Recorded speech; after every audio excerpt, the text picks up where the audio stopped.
संत गजानन महाराज संस्थानचं अतिशय सुंदर मठ या ठिकाणी आहे, देवस्थान आहे आणि या ठिकाणी रात्री मुक्काम केला. सकाळी सकाळी गरम गरम चहा घेणं सध्या सुरू आहे. आता याच्यानंतर जाणार स्नानासाठी नदी किनाऱ्यावर, बाजूलाच नर्मदा मैया आहे. स्नान करून आल्याच्या नंतर हा मुलगा गंध लावणारा भेटला आहे. लाव रे गंध, यांना सुद्धा लाव. तिसरी आंख बोलतेस को, तिसरी आंख महाराजांना लावलेलं आहे. आपण याला गंध म्हणतो, हे म्हणते तीसरी आंख आहे. इनको भी लगा दे तीसरी आंख. क्या नाम है तेरा? अनमोल. अनमोल रतन. यहीं का है क्या? ओंकारेश्वर का? महेश्वर. अच्छा, अब जा रहे हम महेश्वर. आता चाललो नर्मदा मैयाच्या किनाऱ्यावर. घाट आहे हा, आणि या घाटावर जाऊन प्रत्यक्ष घाटावरून तुम्हाला मी ओंकारेश्वराचं वैभव आणि दृश्य दाखवतो. चला, आज ओंकारेश्वर या ठिकाणी दर्शनासाठी आलो आणि आता आलो आहोत आम्ही नर्मदा मैयाच्या घाटावर. हे 12 ज्योतिर्लिंगापैकी एक असलेलं देवस्थान आहे, ज्योतिर्लिंग आहे. मागं जे दिसते ते आहे ओंकारेश्वराचं मंदिर. अगदी नर्मदा मैयाच्या किनाऱ्यावर हे मंदिर आहे.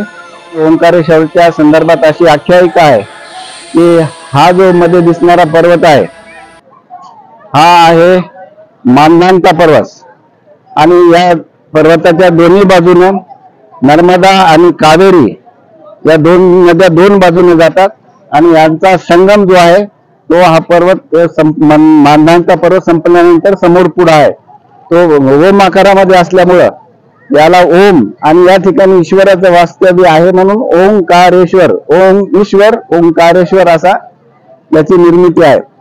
अशी आख्यायिका सांगितली जाते की मानधाता राजानं या ठिकाणी तपश्चर्या केली, आणि जेव्हा महादेव प्रत्यक्ष प्रसन्न झाले तेव्हा त्यांनी वर मागितला की देवा तुम्ही या ठिकाणी निवास करा, आणि तेव्हापासून या ठिकाणी महादेवाचा प्रत्यक्ष निवास आहे. दुसरी एक आख्यायिका अशी आहे की नारद मुनी संपूर्ण भ्रमण करत असताना ते याच विंध्यांचल, हा विंध्यांचल पर्वताचा भाग आहे, या ठिकाणी आले. जेव्हा या ठिकाणी आले, आता नारद हे ब्रहर्षी होते, महर्षी होते, पण या विंध्यांचल पर्वताला एवढा अहंकार झाला होता की त्या विंध्यांचल पर्वतानं नारदाकडे दुर्लक्ष केलं.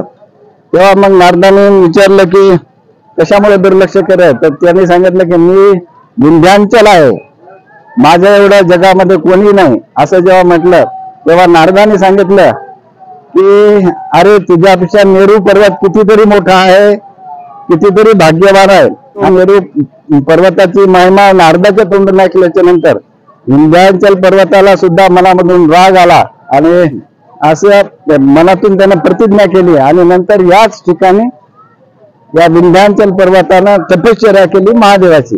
6 महिन्याच्या कठोर तपस्येनंतर महादेव प्रसन्न झाल्याच्या नंतर विंध्यांचल पर्वतानं सांगितलं की माझ्या याच कुशीमध्ये माझ्या ठिकाणी तुम्ही वास्तव्य करा, आणि ते वास्तव्य करण्याचं महादेवाने मान्य केलं. तेव्हापासून या ठिकाणी महादेवाचं वास्तव्य आहे, आणि म्हणूनच या विंध्यांचल या पर्वताला, या मानधानचा पर्वताला पूर्ण जगभरात महत्व आलेलं आहे. आता आपण ज्या नर्मदा मैयाच्या किनाऱ्यावर आहोत, घाटावर आहोत. ही नर्मदा मैया उगम पावते अमरकंटक या ठिकाणून. नर्मदा मैया ही महादेवाची कन्या समजली जाते. अमरकंटक हे जबलपूरच्या पुढे 250 किलोमीटर अंतरावर हे उगम स्थान आहे, आणि त्या ठिकाणून नर्मदा नदी निघाल्याच्या नंतर धोंडाघाट, नेमावर, ओंकारेश्वर आणि पुढे गरुडेश्वर अशा पद्धतीने प्रवास करत करत 1350 किलोमीटरचा प्रवास करत ही नर्मदा मैया भरूचच्या पुढे विमलेश्वर या ठिकाणी समुद्राला जाऊन मिळते, सिंधू सागरला जाऊन मिळते, ज्याला अरबी समुद्र आपण म्हणतो. नर्मदा मैया ही एकमेव अशी नदी आहे की जिची परिक्रमा केली जाते. बाकी आकाराने, लांबीने गंगा मैया फार मोठी आहे, परंतु नर्मदा मैया शिवाय कोणत्याही नदीची परिक्रमा केली जात नाही. आणि नर्मदा मैयाच्या किनाऱ्यावर अमरकंटक पासून भरूच, विमलेश्वर पर्यंत या 1350 किलोमीटरच्या या प्रवाहामध्ये हजारो देवस्थान आहेत. सगळ्या 33 कोटी देवाचा वास या नर्मदा मैयाच्या किनाऱ्यावर आहे असं समजलं जातं.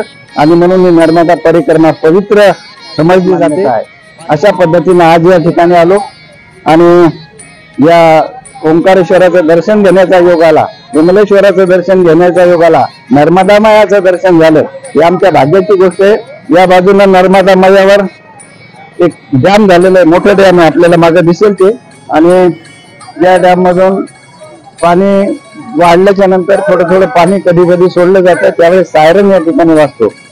आणि या ठिकाणून नर्मदा मैयामध्ये फिरण्यासाठी बोटिंगची सुद्धा व्यवस्था आहे.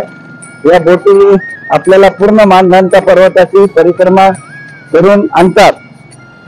ओंकारेश्वर दर्शनाचा व्हिडिओ आपल्यास आवडल्यास शेअर, लाईक आणि सबस्क्राईब नक्की करा.